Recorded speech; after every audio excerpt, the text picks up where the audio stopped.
नमस्ते दोस्तों। आज के इस एक्सप्लेनर में हम एक ऐसे विषय पर गहराई से चर्चा करने वाले हैं जो है तो हजारों साल पुराना, लेकिन आज भी पूरी तरह से रेलेवेंट है। हम बात कर रहे हैं भगवद गीता के पहले अध्याय की।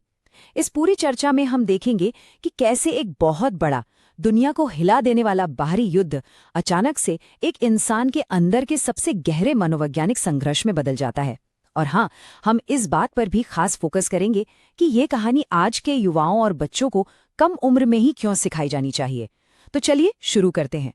हे संजय, धर्मभूमि कुरुक्षेत्र में इकट्ठे हुए युद्ध की इच्छा वाले मेरे और पांडु के पुत्रों ने क्या किया? जरा इमेजिन कीजिए इस सिचुएशन को। ये कोई आम सवाल नहीं है। अंधे राजा धृतराष्ट्र का ये एक सवाल हमें सीधा एक महाकाव्य युद्ध के मुहाने पर ले जाकर खड़ा कर देता है। मीलों दूर बैठा एक पिता जो अंदर से नर्वस है, वो जानना चाहता है कि उस रणभूमि में आखिर चल क्या रहा है। तो सबसे पहले कुरुक्षेत्र के उस ऐतिहासिक मैदान का माहौल समझते हैं। अगर हम दोनों सेनाओं को देखें तो अंतर एकदम साफ नजर आता है। एक तरफ है कौरवों की विशाल सेना, जिसके कमांडर खुद अजय पितामह भीष्म हैं। दुर्योधन को लगता है कि उन्हें हराना तो नामुमकिन है। वहीं दूसरी तरफ पांडवों की सेना है, जिसकी रक्षा भीम कर रहे हैं, और दुर्योधन के ओवर कॉन्फिडेंस के हिसाब से उन्हें हराना बहुत आसान है। मतलब कागज पर तो युद्ध का गणित पूरी तरह से कौरवों के पक्ष में झुका हुआ लग रहा था। और फिर उस भारी सन्नाटे को चीरता हुआ आता है युद्ध का वो भयंकर शोर। ये कोई ऐसा वैसा शोर नहीं था। इसकी शुरुआत होती है कौरवों के सबसे वयोवृद्ध पितामह भीष्म के शंखनाद से, जो एक शेर की दहाड़ जैसा था। इसके बजते ही मानो एक चेन रिएक्शन शुरू हो गया।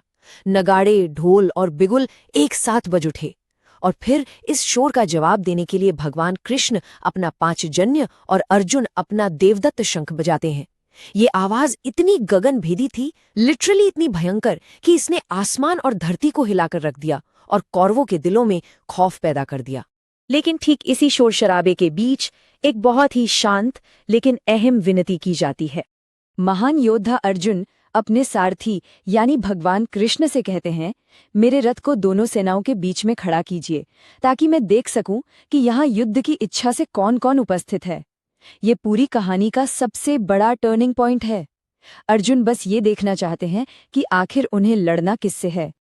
लेकिन जब रथ दोनों सेनाओं के ठीक बीच में पहुंचता है, तो जो सच्चाई अर्जुन के सामने आती है वो उन्हें अंदर तक तोड़ देती है। सामने कोई गुमनाम, खून के प्यासे दुश्मन नहीं खड़े थे। सामने खड़े थे उनके अपने, उनके दादा, शिक्षक, मामा, भाई, बेटे, पोते, दोस्त। वो सभी लोग जिनसे अर्जुन ने जिंदगी भर प्यार किया था और जिनका अपार सम्मान किया था। यहीं से शुरुआत होती है उस गहरे मनोवैज्ञानिक संकट की, शौक की पूरी बनावट की। अर्जुन की हालत देखिए। वो कहते हैं, मेरा धनुष गांडीव मेरे हाथ से खिसक रहा है, मेरी त्वचा जल रही है, मैं अब यहाँ और खड़ा नहीं रह सकता, मेरा मन चकरा रहा है। आज की भाषा में कहें तो ये एक भयंकर पैनिक अटैक था। ये कोई डरपोकपन नहीं था। ये एक ऐसे योद्धा का पूरी तरह से टूट जाना था जिसने कभी हार नहीं मानी थी। और इस गहरे सदमे का नतीजा, जीत का पूरी तरह से बहिष्कार। अर्जुन के इस संकोच के पीछे बहुत ही सॉलिड लॉजिक था। अगर हम उनके तर्कों को देखें तो वो दो हिस्सों में बटे हैं। पहला है व्यक्तिगत। अर्जुन का मानना है कि अपनों को मारने से सिर्फ पाप लगेगा और ऐसी जीत का क्या फायदा जो अपनों की लाशों पर खड़ी हो। दूसरा है सामाजिक कारण। युद्ध से समाज और परिवार के बरसों पुराने नियम कानून नष्ट हो जाते हैं, अधर्म बढ़ता है। अर्जुन साफ कह देते हैं कि तीनों लोगों का राज भी मिल जाए ना, तब भी वो इस नर्क जैसे सामाजिक विनाश को मोल नहीं ले सकते। अब हम उस हिस्से पर आते हैं जो आज के समय में हमारे लिए सबसे ज्यादा मायने रखता है, बच्चों और युवाओं के लिए इसके जरूरी सबक। हम अक्सर सोच सकते हैं कि यार, इतना भारी भरकम डिप्रेशन और धर्म संकट वाला विषय छोटे बच्चों को कम उम्र में क्यों पढ़ाना चाहिए? मतलब ये तो बहुत कॉम्प्लेक्स है ना। लेकिन एक्चुअली हमारे स्रोत बताते हैं कि इन प्राचीन लेकिन सच्ची भावनाओं को समझना बच्चों के मानसिक विकास के लिए अविश्वसनीय रूप से फायदेमंद है। इसके फायदे बहुत गहरे हैं। सबसे पहली बात, ये बच्चों को इमोशनल मैच्योरिटी सिखाता है। हमें ये समझना होगा कि अर्जुन का युद्ध से पीछे हटना कोई कायरता नहीं थी, बल्कि ये उनकी बहुत गहरी करुणा थी, उनका एम्पैथी से भरा दिल था।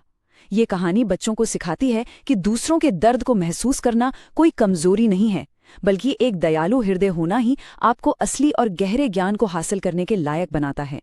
जब जिंदगी में सही और गलत के बीच कोई बड़ा धर्म संकट आए तो उसे कैसे हैंडल करना है, गीता का ये पहला अध्याय इसका एक परफेक्ट मॉडल पेश करता है। और फिर अध्याय अपने एकदम चरम बिंदु पर आकर रुकता है। अर्जुन अपने हथियार, अपना धनुष बाण सब फेंक देते हैं और शोक से पूरी तरह टूटकर रथ के पिछले हिस्से में बैठ जाते हैं। दुनिया का सबसे महान योद्धा अपने ही इमोशंस के आगे पूरी तरह से सरेंडर कर देता है। और यहीं पर यह एक्सप्लेनर हमें एक बहुत ही उकसाने वाले सवाल के साथ छोड़ जाता है।